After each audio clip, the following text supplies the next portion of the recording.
నమస్తే, welcome to మనం TV. ప్రస్తుతం నాతో పాటు అనలిస్ట్ కట్టా కార్తిక్ ఉన్నారు. కార్తిక్ గారితో మాట్లాడదాం. కార్తిక్ గారు నమస్తే అండి. నమస్తే వారి. కార్తిక్ గారు, మాజీ మంత్రి వైసీపీ సీనియర్ నాయకులు పేర్ని నాని ఈరోజు ప్రెస్ మీట్లో ఒక బాంబు పేల్చాడండి. బాంబు మీన్స్ ఇప్పుడు పెద్ద ఎత్తున వైసీపీ చర్చ చేస్తుంది దీని మీద. అదే మాట్లాడాడు. ఇంకొంచెం ఒక అడుగు ముందుకేసి ఉగాది రోజున నారా లోకేష్ గారు ముఖ్యమంత్రిగా బాధ్యతలు స్వీకరిస్తున్నారు అని ముహూర్తం కూడా పెట్టేశాడు. ఏంటి వైసీపీ వాళ్ళు ఎంత ఉత్సాహంగా ఉన్నారు దీని మీద? మామూలుగా మీ పిల్లవాడికి అన్న ప్రశ్న నువ్వు చేస్తావా, ఎదిరింటి వాళ్ళు పక్కింటి వాళ్ళు చేస్తారా? అంటే తండ్రిగా నేనే చేస్తాను కదండి. అవును కదా. ఇప్పుడు నారా లోకేష్ సీఎం గా ప్రకటన టీడీపీ వాళ్ళు లేదా అయితే కూటములు చేస్తారుగా, అంతేగా ఆ ప్రకటన. వైసీపీ వాళ్ళు చేయటువంటి విచిత్రంగా ఉంది. అంటే వైసీపీ వాళ్ళకి ఏం అవసరం అసలు? నారా లోకేష్ సీఎం కావాలని వైసీపీ నాయకులు ఎందుకు అనుకుంటున్నారు? వాళ్ళ ఉద్దేశాలు ఏంటి? అంటే ఆ ఉద్దేశాల మీద ఇప్పటికే మన ఛానల్లో నేను చాలా వీడియోలో చెప్పున్నాను. చాలా క్లియర్గా జనసేనని టీడీపీని విడదీయాలంటే ఏదో చెప్పారు కదా విజయసాయిరెడ్డి, వాళ్ళు విడిపోతే తప్ప నువ్వు సీఎం కాలేవు, నువ్వు పాదయాత్ర చేసినా మోకాల యాత్ర చేసినా జగన్మోహన్ రెడ్డి సీఎం కావాలి అంటే ఈ కూటమి విడిపోవాలి, టీడీపీ జనసేన విడిపోవాలని చెప్పాడు కదా. ఆ సూత్రాన్ని నమ్ముకున్నటువంటి వైసీపీ వీళ్ళిద్దరిని విడగొట్టేటువంటి దాంట్లో భాగంగా కింది స్థాయి క్యాడర్లో ఒక సీఎం పదవి మీద గందరగోళాన్ని క్రియేట్ చేయటం కోసం టీడీపీ జనసేన క్యాడర్ మధ్య గొడవ పెట్టడం కోసం క్రియేట్ చేస్తున్న ఒక వివాదం. ఒకరోజేమో చంద్రబాబు నాయుడు రాష్ట్రపతి అంటారు, ఇంకో రోజేమో చంద్రబాబు నాయుడు ఉప ప్రధాని అంటారు, తర్వాత ఏదో పవన్ కళ్యాణ్కి కేంద్ర మంత్రి పొజిషన్ ఒకరోజు అంటారు. లేదు ఆయన ఇప్పుడు పేరునానైతే ఆయన డిప్యూటీ సీఎంగానే సర్దుకోబోతున్నాడు, ఆయనకి చెప్పారు. ఏదో మొన్న పవన్ కళ్యాణ్ చంద్రబాబు మీట్ అయ్యారు కదా, ఆ రోజు చంద్రబాబు నాయుడు గారు పవన్ కళ్యాణ్ గారికి చెప్పారట, మనం ఢిల్లీ పోదాము, నేను deputy prime minister Nara Lokesh CM, దానికి నీకు ఓకే అని చెప్పేసి ఢిల్లీ పెద్దల దగ్గర చెప్పాలని చంద్రబాబు నాయుడు గారు చెప్పారట. దానికి పవన్ కళ్యాణ్ గారు ఓకే చెప్పారట. అంటే వాళ్ళిద్దరి మధ్య జరిగిన మీటింగ్ని పేరు నాని చూశాడు. వాళ్ళిద్దరు మధ్య జరిగిన మీటింగ్ని మరి పేరు నాని చూశాడు. ఎలా చూశాడని తెలియాలి మరిగా.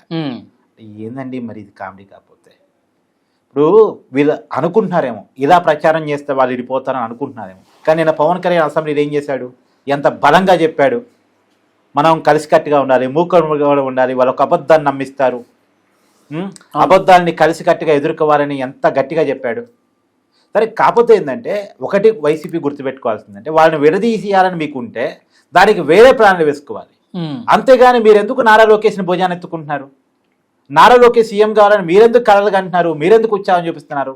ఒకప్పుడు అసలు నారా లోకేష్ నాయకుడిగా ఒప్పుకోవడానికే మీరు సిద్ధపడలే.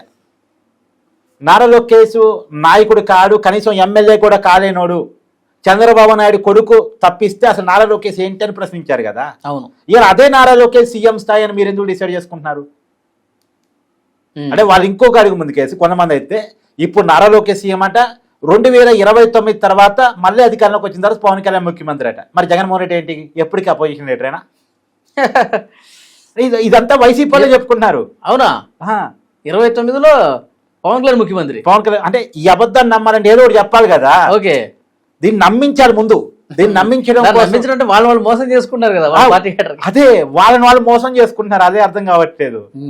అంటే ఇది ఎక్కడి దాకో పోయి వైసీపీకి అంతిమంగా నష్టం జరుగుతుంది. అంటే వీళ్ళకి నష్టం చేయాలి, కూటమికి నష్టం చేయాలని వైసీపీ లేపుతున్న ప్రచారం ఇటు తిరిగి వైసీపీకి నష్టం చేకూరుస్తుంది అనేది నా భావన. కాదండి, నాకు ఒకటి అర్థం కావట్లా. అసలు ఇది అసలు ఎట్లా పుట్టింది, ఎక్కడ పుట్టింది ఈ ప్రచారం?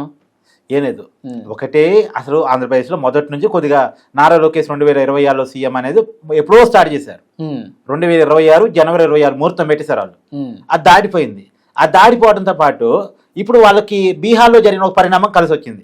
బీహార్లో నితీష్ కుమార్ కేంద్రానికి పోయి అక్కడ సీఎం పదవికి రాజీనామా చేసి నితీష్ కుమార్ కొడుకుని డిప్యూటీ సీఎం చేసుకొని సీఎం పీఠాన్ని బీజేపీకి వదిలేశాడు కదా. అలాగే ఇక్కడ కూడా చంద్రబాబు నాయుడు గారిని కేంద్రాన్ని పిలుస్తుంది బీజేపీ. నితీష్ని అలా పిలిచిందో ఇప్పుడు ఎన్డీఏ కూటమికి ఇటు చంద్రబాబు నాయుడు ఇటు నితీష్ అండగా నిలబడ్డారు.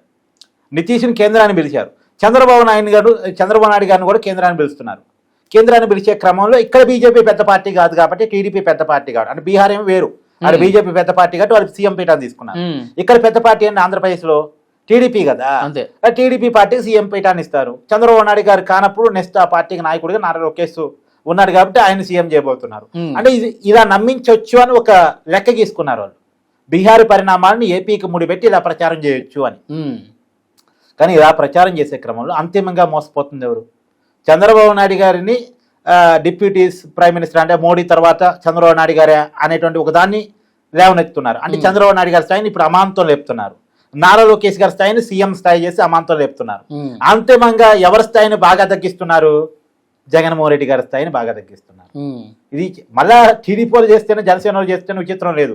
వాళ్ళు అంతేగా మరి జగన్మోహన్ రెడ్డి స్థాయిని తగ్గించారని వాళ్ళ నాయకుల స్థాయిని పెంచుకోవాలనుకుంటారు అనుకోవచ్చు. కానీ వైసీపీలో ఈ ప్రచారం చేసుకుంటున్నారు. వాళ్ళే మోసం చేసుకుంటున్నారు. ఇందాక నువ్వు అన్నట్టు కనుక ఇది తప్పుడు ప్రచారం. వాళ్ళని విడగొట్టాలని, వాళ్ళని చెడగొట్టాలని, వాళ్ళని పడగొట్టాలని వీళ్ళు చేస్తున్న ప్రచారం ఫలితంగా వీళ్ళే పడిపోతున్నారు అనేది వీళ్ళు గమనించాలి. చాలా బాగా చెప్పారు. Thank you very much.